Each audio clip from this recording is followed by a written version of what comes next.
Hello बच्चों, welcome back to my channel commerce Adda institute. तो चलिए बेटा, आज की क्लास में हम लोग बाकी के लेक्चर कवर करते हैं। यानी इकोनॉमिक्स क्लास 11th का हम लोग पढ़ रहे थे, जिस चैप्टर का नाम था कंज्यूमर इक्विलिब्रियम। तो आज हम लोग पढ़ेंगे बेटा इंडिफरेंस मैप। ठीक है, तो जरा ध्यान देंगे बेटा, इंडिफरेंस कर्व के बारे में हमने पढ़ा था। ठीक है, वहां पर 2 बंडल्स को बेटा हम लोग लेते थे ना बेटा, ठीक, जिसमें हमको हायर लेवल ऑफ सेटिस्फेक्शन को मिलता था। क्लियर? इंडिफरेंस मैप क्या होता है, ध्यान देंगे बेटा। इंडिफरेंस मैप में आपका जरा देखिए क्या लिखा है, indifference map refers to the family of IC. यहां पर इंडिफरेंस मैप में बेटा ना एक आईसी नहीं होगा, एक कर्व नहीं होगा, यहां पर कई सारे कर्व आपको दिखेंगे। यानी कि आपको कई सारे आपको गुड्स खरीदेंगे, समझ गए मेरी बात ना। एक बार आप एक ही गुड्स मतलब नहीं खरीदेंगे, उसमें कई सारे आप गुड्स खरीदेंगे। तो यहां पर कई सारे आईसी हैं, ठीक है, the family of IC that represent the consumer preference overall the bundle of 2 goods. यहां पर 2 गुड्स के बंडल का कंज्यूमर क्या करेगा, कई प्रेफरेंस दिखाएगा। समझे, कई बार 2 गुड्स को अलग अलग बार खरीदेगा, ज्यादा से ज्यादा खरीदेगा।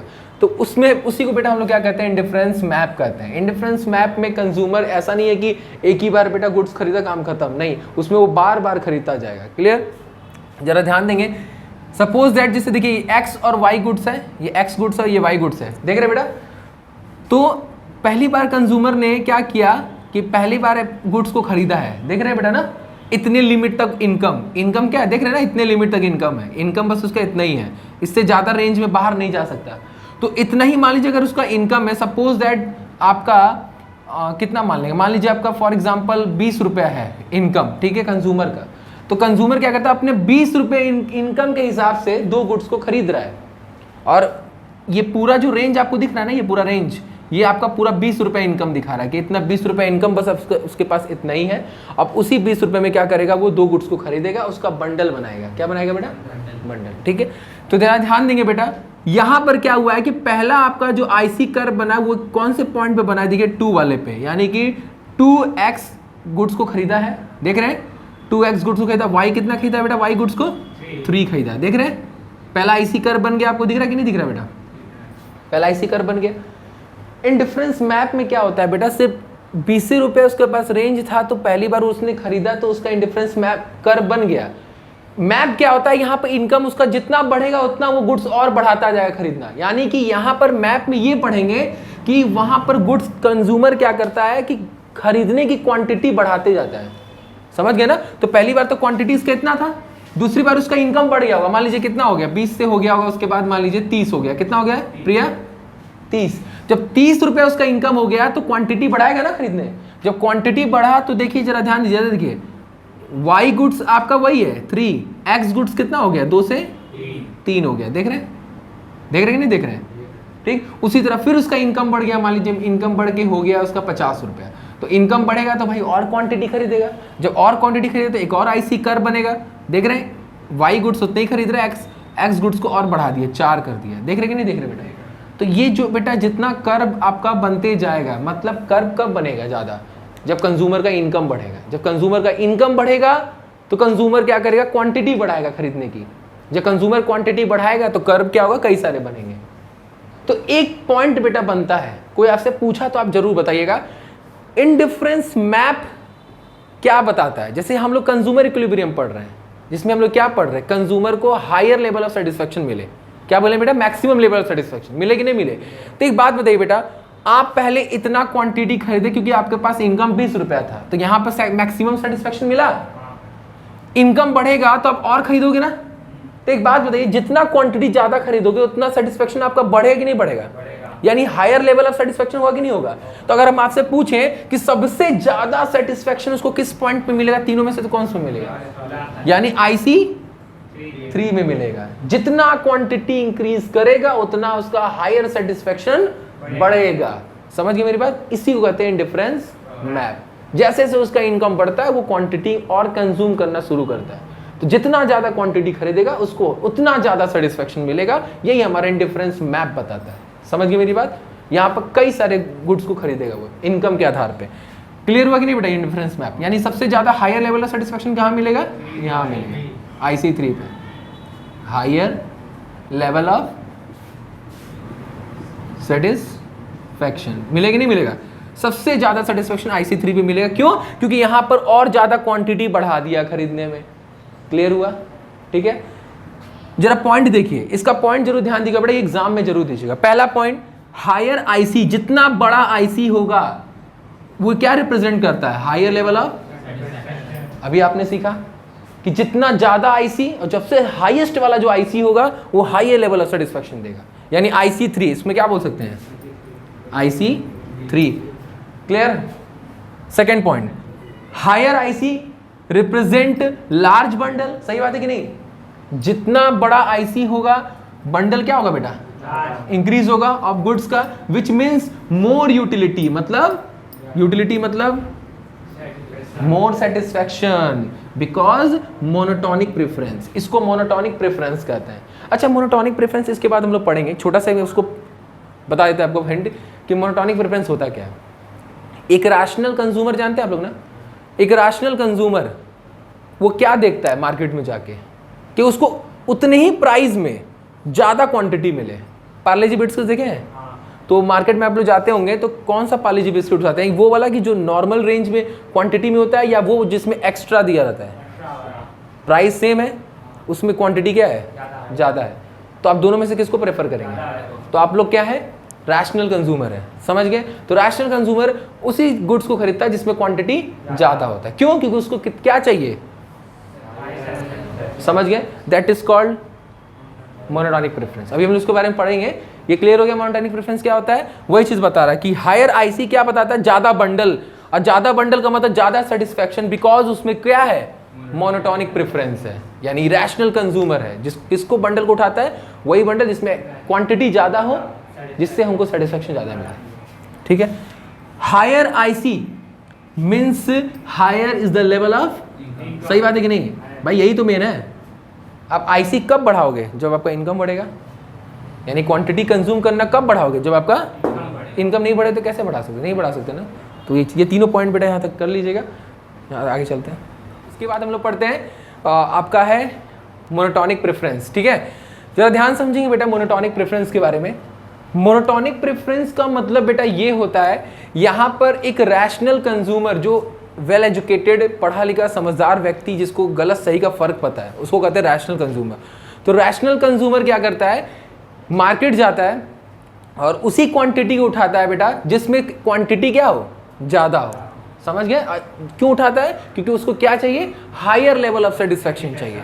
तो दैट इज कॉल्ड, जो प्रेफर करता है, जो व्यक्ति रैशनल कंज्यूमर है, उसको क्या कहते हैं? मोनोटोनिक प्रेफरेंस कहते हैं। क्लियर?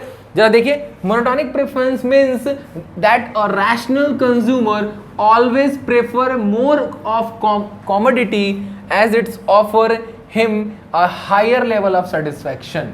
क्यों वो प्रेफर करता है? क्योंकि उसको क्या चाहिए? हायर लेवल ऑफ सेटिस्फैक्शन चाहिए। किसको चाहिए? रैशनल कंज्यूमर को। वही हमारा क्या होता है? मोनोटोनिक प्रेफरेंस होता है। ठीक है, नेक्स्ट पॉइंट बेटा देखिए क्या दिया है कि monotonic prefer implies that as a consumption increase. यहाँ पर क्या होता है? कंजम्पशन इंक्रीज करेंगे तो हमारा सेटिस्फैक्शन भी क्या होगा? इंक्रीज होगा, यानी टोटल यूटिलिटी इंक्रीज होगा। अब आप सोचेंगे कि सर एक बात बताइए, आपने बोला कि जितना ज़्यादा कंजम्पशन करते हैं तो सेटिस्फेक्शन डाउन होता है ना? आपने ये चीज़ पूछा नहीं। आप ये पूछ सकते थे कि सर ये बताइए कि अगर कंजम्पशन हम ज़्यादा करेंगे, जितना ज़्यादा हम खरीदेंगे, तो सेटिस्फेक्शन डाउन होता है कि नहीं होता है? होता है ना। बट यहाँ पर हमने क्या बोला? टोटल यूटिलिटी इंक्रीज हो रहा है। हमने यहाँ पर सेटिस्फेक्शन बोला, बट यहाँ टोटल यूटिलिटी की बात किया। एक बात बताइए, टोटल यूटिलिटी हमेशा इंक्रीज होता है कि नहीं होता है? मार्जिनल यूटिलिटी डिक्रीज होता है। लॉ ऑफ डिमिनिशिंग DMU होता है मार्जिनल यूटिलिटी। लेकिन जो टोटल यूटिलिटी क्या होता है? मार्जिनल यूटिलिटी का सम होता है। क्या होता है बेटा? सम। तो जो सम होगा तो जाहिर सी बात है वो इंक्रीज होगा। क्या होगा बेटा? तो यहाँ पर टोटल यूटिलिटी की बात की है, ना कि मार्जिनल यूटिलिटी। यानी कि टोटल यूटिलिटी यहाँ पर क्या होगा? इंक्रीज होगा। कैसे? जैसे जैसे हम क्या करेंगे? कंजम्पशन इंक्रीज करेंगे। समझ गए मेरी बात? ये चीज बहुत इंपॉर्टेंट पॉइंट है बेटा। बच्चे कंफ्यूज आते हैं कि आखिर हम कंजम्पशन ज्यादा करेंगे तो सेटिस्फेक्शन मेरा डाउन होगा। तो यहाँ बढ़ कैसे रहा? यहाँ बढ़ इसलिए रहा है क्योंकि यहाँ पर टोटल यूटिलिटी दिया है, और टोटल यूटिलिटी क्या होता है? सम ऑफ सिग्मा MU होता है कि नहीं होता है? MU को जोड़ दो तो टोटल यूटिलिटी होता है। तो भाई किसी भी नंबर को आप जोड़ते जाओगे तो उसका अमाउंट बढ़ेगा कि नहीं बढ़ेगा? बढ़ेगा। इसलिए यहाँ पर टोटल यूटिलिटी कहा गया है। समझ में आया मेरी बात? क्लियर, काम खत्म। आते हैं बेटा मार्जिनल रेट ऑफ सब्स्टिट्यूशन, जिसको MRS कहते हैं। सिंपल वे में हम यहां ध्यान से समझिएगा। मार्जिनल रेट ऑफ सब्स्टिट्यूशन का मतलब ये कि आप कितना एडिशनली सेक्रीफाइस कर रहे हो। समझ गए मेरी बात ना? किसी एक क्वांटिटी को बढ़ाने के लिए दूसरे गुड्स को कितना ज्यादा सेक्रीफाइस कर रहे हो, उसको कहते हैं मार्जिनल रेट ऑफ सब्स्टिट्यूशन। ध्यान दीजिएगा बेटा। देखिए प्रिया, यहां पर क्या होता है, आपके पास दो गुड्स होता है, आपको दो गुड्स खरीदना है, तो किसी एक गुड्स को आप बढ़ाओगे और दूसरे गुड्स को क्या करोगे, घटाओगे। तो यहाँ बात यहाँ क्या होता है ना बेटा, कि हमारा जो MRS जो होता है, जो कर्व बनता है, IC कर्व, ये क्या बनता है, कॉन्वेक्स कर्व बनता है। क्या बनता है, कॉन्वेक्स। ये चीज हम पहले क्यों बता रहे, समझाने के लिए कि यहाँ पर जो IC कर्व बना है, ये IC कर्व, ये कॉन्वेक्स कर्व बना है। कॉन्वेक्स क्यों बना है, क्योंकि जरा देखिए MRS का एक हमने कॉन्सेप्ट बताया है। अगर MRS डिक्रीज हो रहा है तो वहां पर क्या बनेगा बेटा, कॉन्वेक्स बनेगा। क्या बनेगा, कॉन्वेक्स बनेगा।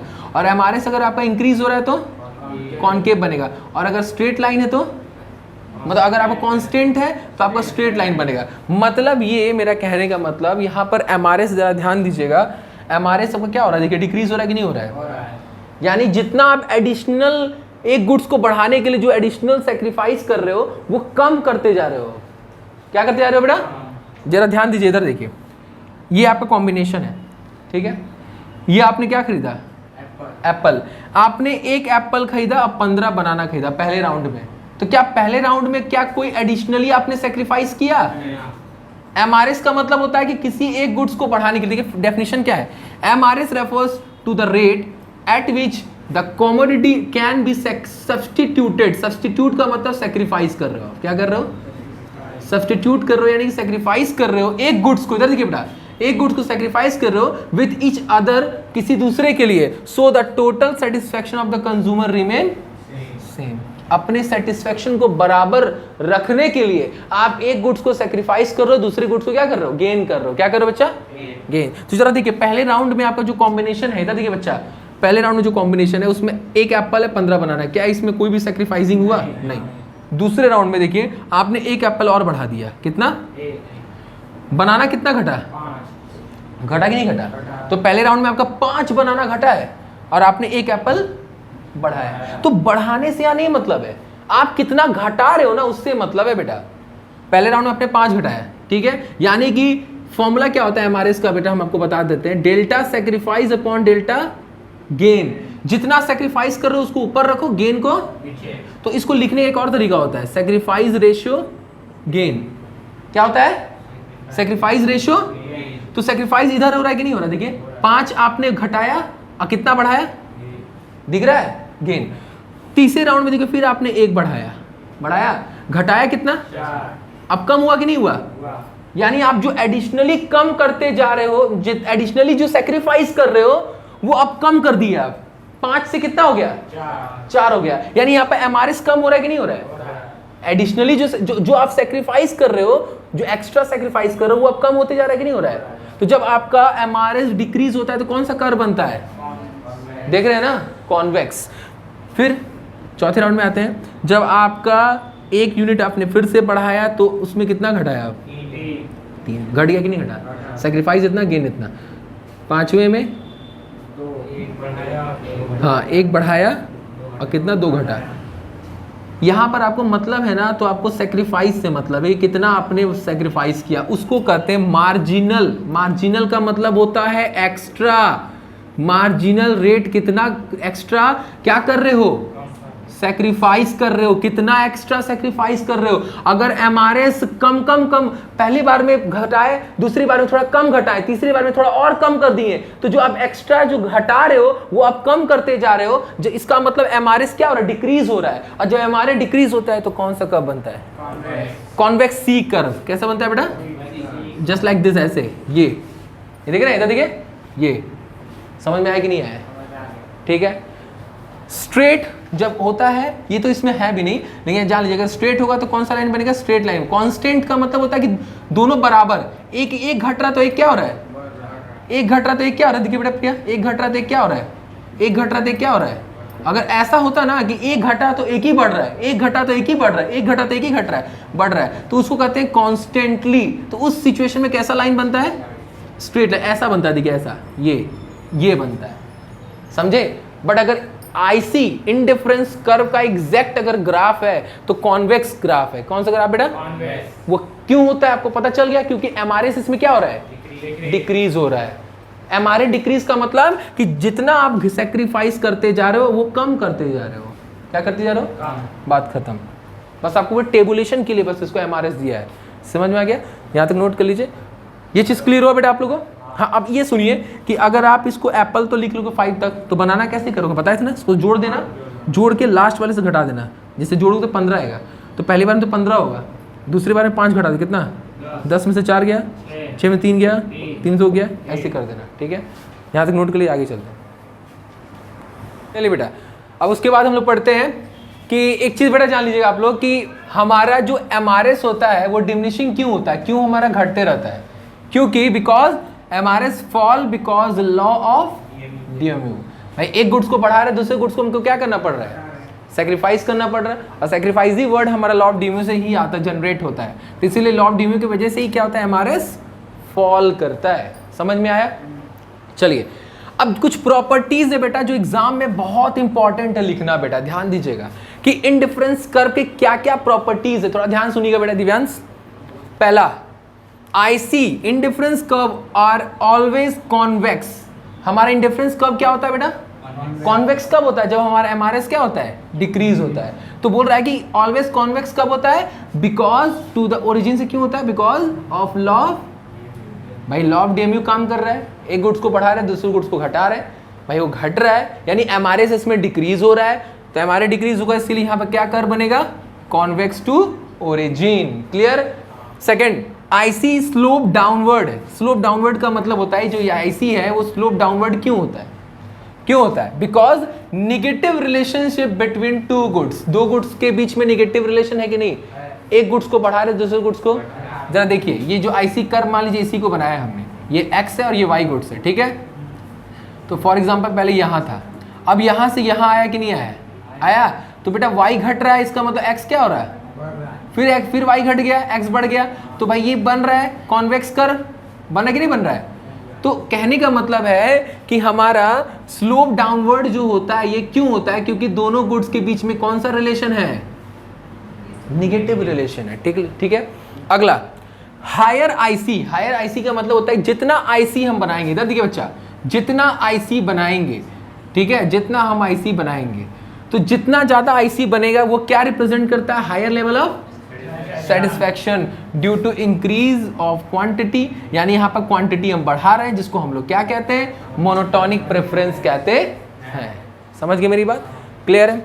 उसके बाद ये थोड़ा ध्यान दीजिएगा, ये बहुत इंपॉर्टेंट पॉइंट है, सब लोग जरा ध्यान दीजिए। Yuvraj, Divyansh, indifference curve can never intersect each other. मतलब इंडिफरेंस कर्व बेटा ऐसा बन सकता है बट ऐसा नहीं बन सकता है कि एक दूसरे को कट करे। क्यों? इसको प्रूफ किए हैं। बात समझिएगा। अच्छा एक बात बताइए, ये देख रहे हैं ये डायग्राम, ये डायग्राम है बेटा। मान लीजिए ये जो कर्व है, जैसे यहीं पर देखिए ये जो कर्व है, ये ऐसे जो कर्व गया पहले IC1, देख रहे बच्चा? तो IC1 के कर्व में चाहे यहां लो चाहे यहां लो, समझ गए मेरी बात? चाहे यहां पॉइंट लो चाहे यहां पॉइंट लो। हम किसकी बात कर रहे हैं? सॉरी, IC की, वो IC1 की पहले कर्व की, चाहे यहां पॉइंट लो चाहे यहां पॉइंट लो, दोनों में इक्वल लेवल ऑफ सेटिस्फेक्शन होगा कि नहीं होगा? इस पॉइंट पे भी इक्वल लेवल का सेटिस्फेक्शन मिलेगा, इस पॉइंट पे भी सेम इसके बराबर ही सेटिस्फेक्शन मिलेगा। भले एक गुड्स को घटा रहे बढ़ा रहे, सेटिस्फेक्शन क्या है इसमें? इक्वल है कि नहीं? इक्वल है ना? यानी कि हम इसको ये कह सकते हैं कि IC1 is equal to A equal to B हो सकता है। यानी यहाँ पर भी आपका इक्वल सेटिस्फेक्शन मिलेगा, यहाँ पर भी सेम मिलेगा। यानी A और B दोनों क्या हो सकता है? इक्वल हो सकता है। हो सकता है। IC2 में बेटा जो A है वो IC2 में भी है, देख रहे हैं? इधर देखिए, IC2 में भी A है, तो A और C क्या दोनों भी इक्वल हो सकते हैं? नहीं हो सकता है? यहाँ पर बनेगा तो वही सेटिस्फेक्शन मिलेगा, यहाँ पर भी जाएगा तो, यानी यहाँ पर भी इक्वल हो सकते हैं। हो सकते हैं। तो एक बात बताइए, आप लोग मैथ पढ़े होंगे तो जरा ध्यान दीजिए कि A इक्वल टू B और A equal to C, A से A क्या हो गया? कटा। इसका मतलब B इक्वल टू C हुआ। तो एक बात बताइए, ये दोनों पॉइंट एक दूसरे को कट कर रहे हैं, तो कहने का मतलब है कि पॉइंट अगर कट हो रहा है तो A दोनों में आ रहा है कि नहीं आ रहा है? तो B और C इक्वल हो सकता है? इसका मतलब बी और सी इक्वल का मतलब क्या होता है? Equal satisfaction. हाँ बोलिए। बट ये गलत है, बट ये पूछिए कैसे?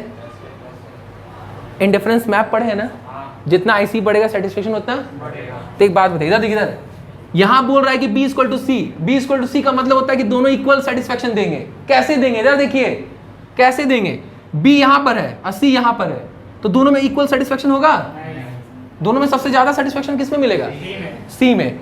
तो बताइए दोनों अगर कट होगा, इंटरसेक्ट होगा, तो क्या दोनों इक्वल सेटिस्फेक्शन हो सकता है? नहीं हो सकता है। तो इसीलिए बोला है कि indifference curve can never intersect each other, एक दूसरे को कट नहीं कर सकते क्योंकि इक्वल सेटिस्फेक्शन नहीं मिलेगा। समझ में आया? क्योंकि जिसमें ज्यादा आईसी जितना ऊपर जाएगा उस पे ज्यादा सेटिस्फेक्शन मिलेगा।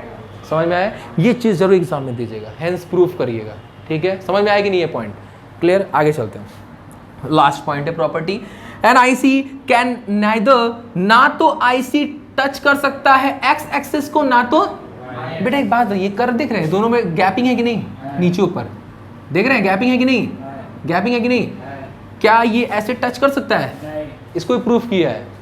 पूछे कैसे? इधर देखिए, अगर y को टच कर रहा है, इधर देखिए y टच है ना और x से ऊपर है, तो इसका मतलब क्या? ध्यान दीजिएगा, इफ आईसी टच, यहां देखिए, if IC touch Y axis, किसको? अगर y को टच कर रहा है तो इसका मतलब क्या होता है? It means commodity on x axis is zero. इसका मतलब है कि x एक्सिस का गुड्स हमने खरीदा ही नहीं है, और ऐसा हो नहीं सकता बेटा कि एक गुड्स को हम खरीदे ही ना। इधर देखिए, इधर इधर ये पॉइंट देख रहे हो, वो हो गया 1 2 3, ये 4 हो गया, 4 हुआ।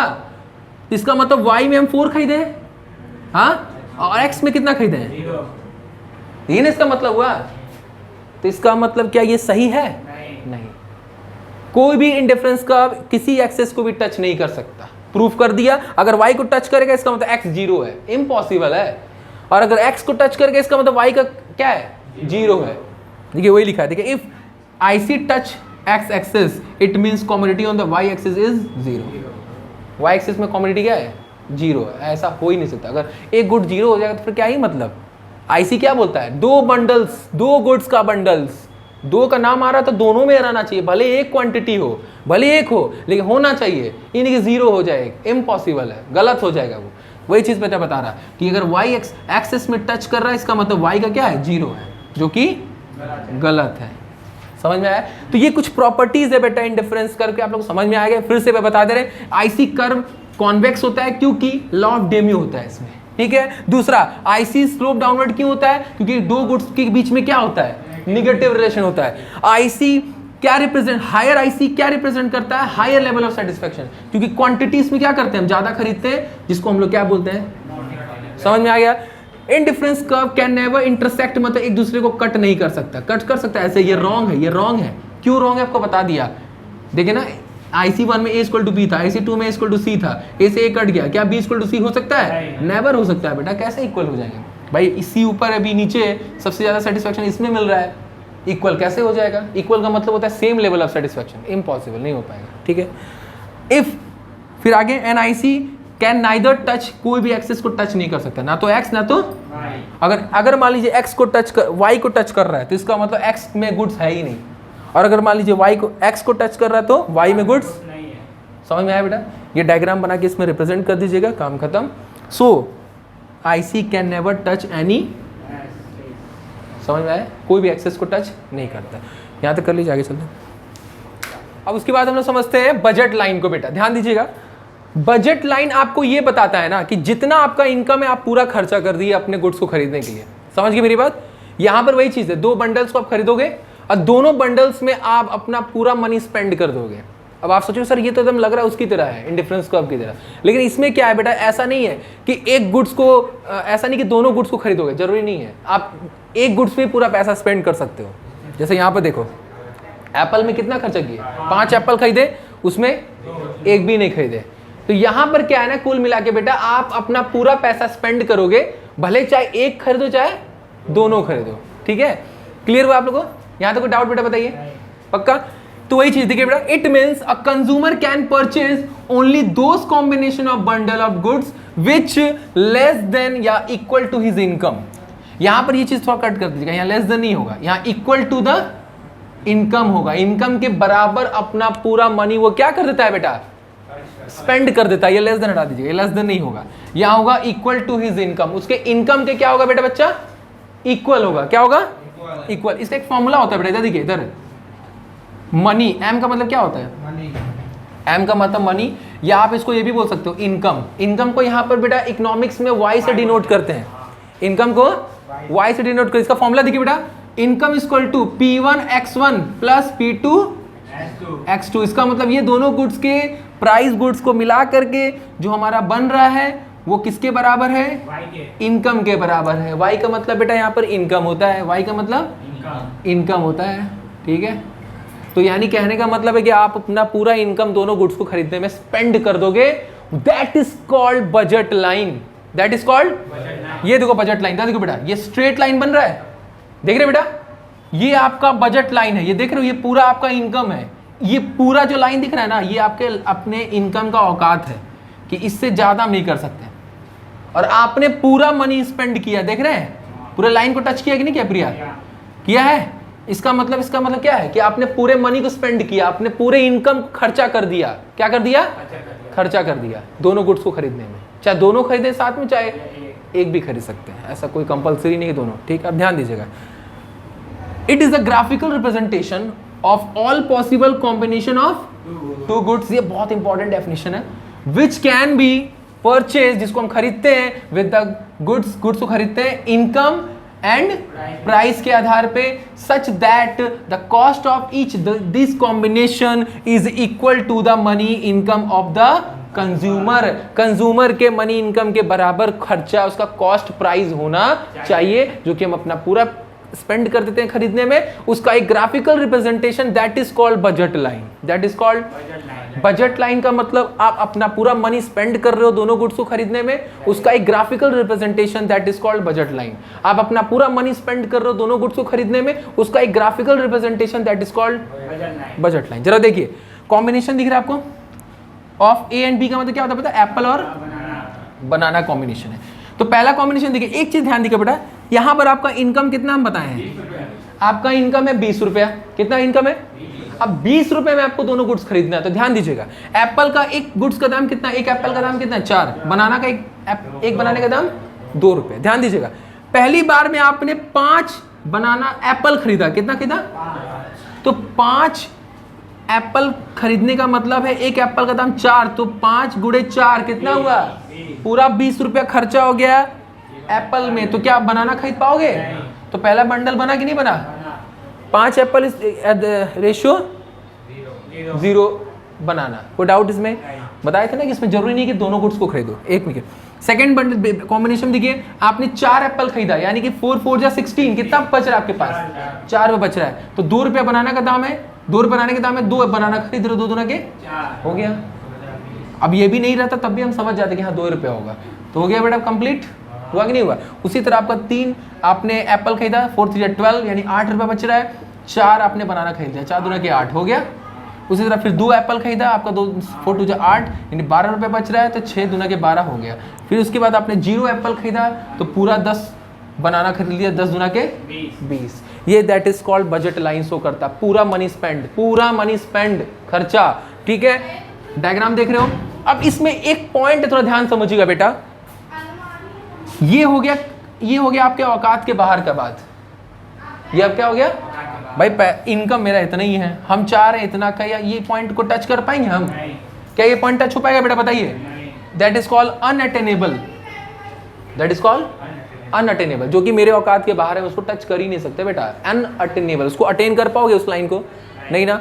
अटेनेबल यहाँ पर मान लीजिए ये है कि मान लीजिए बेटा आपके पास पूरा 20 रुपया इनकम है, लेकिन आप देखो बेटा कितना खर्चा कर रहे हैं, इधर देखिए कितना बनाना खरीदे आप, और एप्पल कितना खरीदे, 1, यानी कि एक एप्पल कितने रुपए का है, 4 रुपए, तो कितना हो जाएगा, और बनाना कितना खरीदे, 4 ना, 4 बनाना का दाम कितना है, कितना हुआ, यानी टोटल कितना खर्चा किए हैं, 12 रुपए खर्चा किए हैं। यानी कि ये चीज तो पॉसिबल है, बट ये बजट लाइन नहीं है। बजट लाइन का मतलब प्रिया क्या है कि पूरा मनी स्पेंड होगा, पूरा मनी ये स्पेंड हो रहा है कि नहीं हो रहा है बेटा, पूरा मनी स्पेंड हो रहा है, that is called budget line. बस हम ये पॉइंट बता रहे थे कि अटेनेबल का मतलब जो कि हम अटेन कर नहीं सकते, अनअटेनेबल मतलब जो हम अपने इनकम में से कम खर्चा स्पेंड करते हैं, कम इनकम स्पेंड करते हैं, वो अटेनेबल होता है।